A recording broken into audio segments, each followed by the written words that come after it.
সারেন্ডারেরও তো একটা সীমা থাকে। তালিবানদের কাছেও সারেন্ডার, আর তাও নিজের ঘরে বসে, একেবারে নয়াদিল্লিতে বসে গোটা বিশ্বের কাছে ভারতের নাক কেটে দিয়ে গেলেন আফগানিস্তানের বিদেশমন্ত্রী। আর তা নিয়ে একটি কথাও বলতে পারছেন না আমাদের দেশের 56 ইঞ্চি ছাতির বিশ্বগুরু প্রধানমন্ত্রী এবং তার দলের বীর পুরুষেরা। ভারতে আজ পর্যন্ত এরকম ঘটনা কখনো ঘটেছে? তালিবান বিদেশমন্ত্রী দিল্লিতে বসে সাংবাদিক সম্মেলন করলেন, সেখানে তারা তাদের নীতি অনুযায়ী কোনো মহিলা সাংবাদিককে ঢুকতে দিলেন না, আর তার প্রতিবাদ করল না ভারতের বিদেশ মন্ত্রক। অর্থাৎ তালিবান বিদেশমন্ত্রী একেবারে দিল্লির বুকে বসে, অর্থাৎ ভারতের ঘরে ঢুকে নিজেদের তালিবানি নীতি প্রয়োগ করে গেল। খুব স্বাভাবিকভাবেই বিষয়টি নিয়ে দেশ জুড়ে শোরগোল পড়ে গেছে। শুধু বিরোধীরাই নন, দেশের সমস্ত শুভবুদ্ধি সম্পন্ন মানুষই এর প্রতিবাদ করেছেন। শুধু চুপ করে বসে আছেন মেয়েদের অধিকার নিয়ে বড় বড় কথা বলা আমাদের প্রধানমন্ত্রী এবং তার দলের মহিলা নেত্রীরা। এই জরুরি এপিসোডে ভারতের বুকে বসে তালিবানরা কিভাবে তাদের নীতি প্রয়োগ করে গেল অনায়াসে, তা নিয়েই কথা বলব। কিভাবে ভারতের মতো এমন গণতান্ত্রিক দেশে তালিবানদের এরকম নারী বিদ্বেষী নীতি প্রয়োগ করার অনুমতি দেওয়া হলো, তাও এক অদ্ভুত ধাঁধা। কংগ্রেসের মুখপাত্র সুপ্রিয়া সিনেত একসময়ের বিজেপির বিদেশমন্ত্রী সুষমা স্বরাজের নাম উল্লেখ করেছেন। ভারতের বিদেশমন্ত্রী যদি মহিলা হতেন তাহলে তালিবানরা কি করত? এপিসোডটি ভালো লাগলে লাইক ও শেয়ার করে এটি আরও মানুষের কাছে পৌঁছে দিতে ভুলবেন না।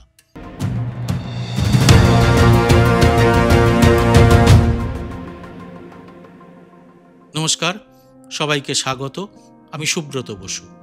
খাস দিল্লির বুকে বসে আফগানিস্তানের বিদেশমন্ত্রী আমির খান মাতায়কি তাদের তালিবানি প্রথা বজায় রেখে সাংবাদিক সম্মেলন করলেন। কি সেই প্রথা? মেয়েরা থাকবে ঘরে, তাদের পড়াশুনোর দরকার নেই, কর্মক্ষেত্রে তাদের কোনো প্রয়োজনই নেই। এবং আশ্চর্যের বিষয়, ভারতের বিদেশ মন্ত্রক তালিবানি দূতাবাসের এই অন্যায় আবদারের কাছে মাথা নিচু করে সাংবাদিক সম্মেলনটির অনুমতি দিয়ে দিল। শুধু তাই নয়, ওই সাংবাদিক সম্মেলনে যখন মহিলা সাংবাদিকরা উপস্থিত হন তখন তাদের সেখান থেকে বের করে দেওয়া হয়। এর চেয়ে অপমান আর কি হতে পারে? এবং তার চেয়েও বড় লজ্জার কথা, উপস্থিত পুরুষ সাংবাদিকরাও এই অনুষ্ঠানটিকে বয়কট না করে বেমালুম বসে পড়লেন সাংবাদিক সম্মেলনে। বিরোধী পক্ষের তরফ থেকে দলমত নির্বিশেষে তীব্র প্রতিক্রিয়া এসেছে।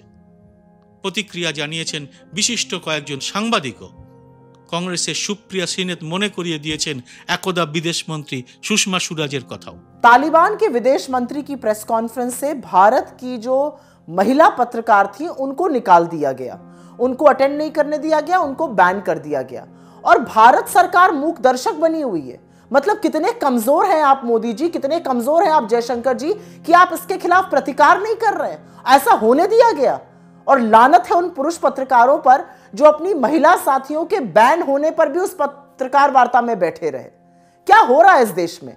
बातें तो बड़ी बड़ी हैं, बेटी पढ़ाओ बेटी बचाओ, और बेटी जब सशक्त होकर एक निर्भीक पत्रकार बने और विदेश मंत्रालय कवर करे तो उसको बैन करने पर चुप्पी साध लो। यही नहीं, अब तो खबर यह भी आ रही है कि भारत का जो डेलीगेशन था, ऑफिशियल डेलीगेशन, उसमें से भी महिलाओं को हटा दिया गया था।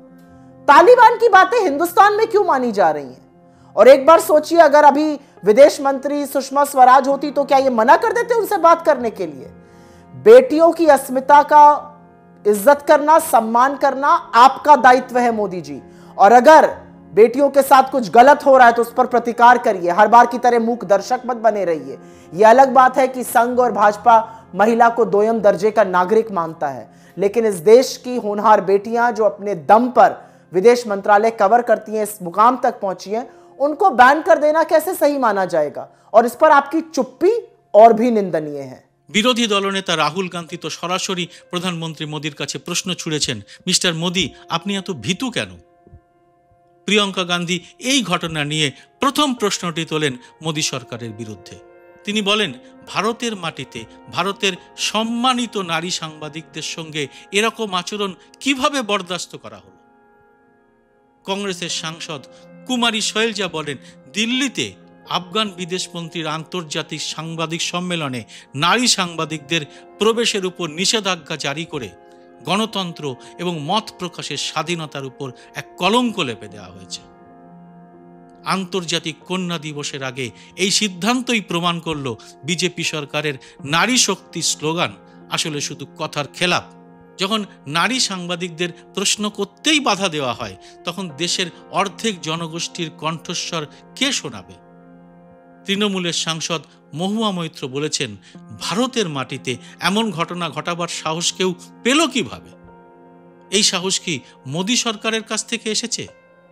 বিজেপি নেতারা দেশের কট্টরপন্থার বিরুদ্ধে কথা বলেন, সেখানে বিজেপি শাসিত ভারতে তালিবানি বিদেশমন্ত্রীকে এমন কাজ করার অনুমতি কিভাবে দেওয়া হলো? আর প্রিয়াঙ্কা গান্ধীর পোস্ট শেয়ার করে রাহুল বলেছেন, মিস্টার মোদি, আপনি যখন কোনো পাবলিক ইভেন্টে নারী সাংবাদিকদের প্রবেশের উপর নিষেধাজ্ঞা দেন, তখন আপনি দেশের সমস্ত নারীকে একটাই বার্তা দেন, আপনি তাদের পাশে দাঁড়ানোর সাহসী রাখান না। আর সাংবাদিক হিসেবে রাজদীপ সরদেশাই রীতিমতো কড়া প্রতিক্রিয়া জানিয়েছেন সাংবাদিক সম্মেলনে উপস্থিত পুরুষ সাংবাদিকদের বিরুদ্ধে। রাজদীপ বিস্মিত, ওখানে পুরুষ সাংবাদিকরা কি করে অনুষ্ঠানটি চালিয়ে গেলেন? অথচ মজার বিষয় এই যে 2015-তে বেটি বাঁচাও বেটি পড়াও থেকে শুরু করে সুকন্যা সমৃদ্ধি যোজনা, প্রধানমন্ত্রী উজ্জ্বলা যোজনা, মাতৃবন্দনা যোজনা, লক্ষপতি দিদি যোজনা, ড্রোন দিদি যোজনা, প্রধানমন্ত্রী নরেন্দ্র মোদীর মহিলা কেন্দ্রিক এইসব যোজনায় কোটি কোটি টাকা খরচ করে প্রচারের জয়ঢাক বাজানো হয়েছে। সরকারের বার্তাই ছিল সবকা সাথ সবকা বিকাশ। কিন্তু কার্যক্ষেত্রে দেখা গেল তালিবানরা তাদের চূড়ান্ত নারী বিদ্বেষী নীতি ভারতের মতো গণতান্ত্রিক দেশে বেমালুম প্রয়োগ করে চূড়ান্ত সাফল্যের সঙ্গে চলে গেল। অথচ এই মুহূর্তে এই দেশের রাষ্ট্রপতি একজন মহিলা, দেশের অর্থমন্ত্রী একজন মহিলা। কিছুদিন আগে অপারেশন সিন্দুরে যুদ্ধের খবর বিশ্বের মানুষকে যে দুজন দিচ্ছিলেন, সেই দুজনও মহিলা। আর এই মহিলা শক্তিকেই রীতিমতো অপমান করে সাংবাদিক সম্মেলন করে গেলেন আফগান বিদেশমন্ত্রী। একটাই প্রশ্ন, অন্য দেশে গেলে কি তালিবানরা সে দেশের মহিলাদের এভাবে অসম্মান করার স্পর্ধা পেতেন? আর সে দেশের সরকারও কি তাতে কোনো প্রতিবাদ না করে চুপ করে বসে থাকত? এ বিষয়ে আপনার মতামত অবশ্যই জানান কমেন্ট বক্সে। জয় হিন্দ, সত্যমেব জয়তে।